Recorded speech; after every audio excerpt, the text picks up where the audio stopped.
पप्पू यादव पूर्णिया लोकसभा क्षेत्र को छोड़ने का नाम नहीं ले रहे हैं। आरजेडी बीमा भारती के साथ जुबान दे चुकी है कि उन्हें लोकसभा का टिकट दिया जाएगा।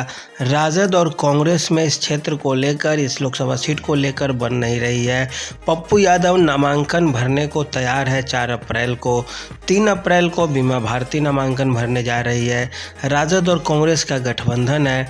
यदि पप्पू यादव पूर्णिया से नामांकन भरते हैं और जीत जाते हैं तो यह सीधे सीधे लालू यादव के परिवार के लिए एक चुनौती हो जाएगी, क्योंकि सीमांचल में पप्पू यादव का जो चेहरा है, जो कद है, वह किसी भी अन्य पार्टी के किसी नेता से कहीं ज़्यादा है। ऐसा इसलिए क्योंकि वहाँ का कुछ समीकरण भी अलग तरीके का है और पप्पू यादव का वहाँ पे ज़मीन भी कुछ ज़्यादा ही मजबूत दिख रहा है।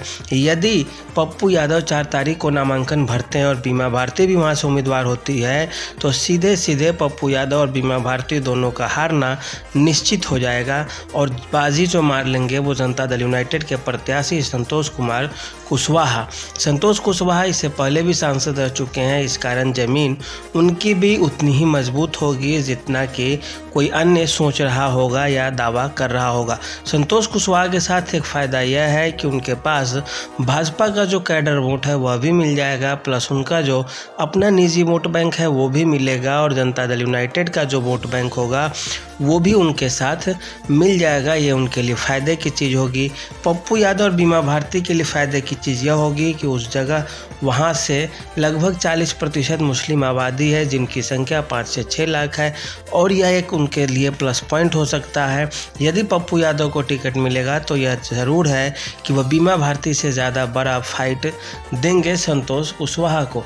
बीमा भारती के साथ अब दिक्कत यह है, लालू यादव के साथ यह दिक्कत है कि अब बीमा भारती को यदि टिकट नहीं देते हैं तो बीमा भारती जो जदयू को छोड़कर राजद की शरण में आई है, फिर अन्य कोई नेता भविष्य में नहीं आएंगे। इस कारण राजद के पास भी एक बड़ा समस्या खड़ा हो जाता है और इसका जो समाधान है वह पप्पू यादव किसी भी रूप में टिकट लेकर या वहां से चुनाव लेकर राजद को नहीं पहुंचा सकते हैं। राजद के अंदर की बात चाहे जो हो वह एक अलग चीज़ है, लेकिन पप्पू यादव के लिए यह ज़रूर मानना होगा लोगों को कि पप्पू यादव का चेहरा कहीं बीमा भारती के चेहरा से ज़्यादा बड़ा है, क्योंकि उन्होंने सीधे सीधे पार्टी का ही विलय कांग्रेस में किया है।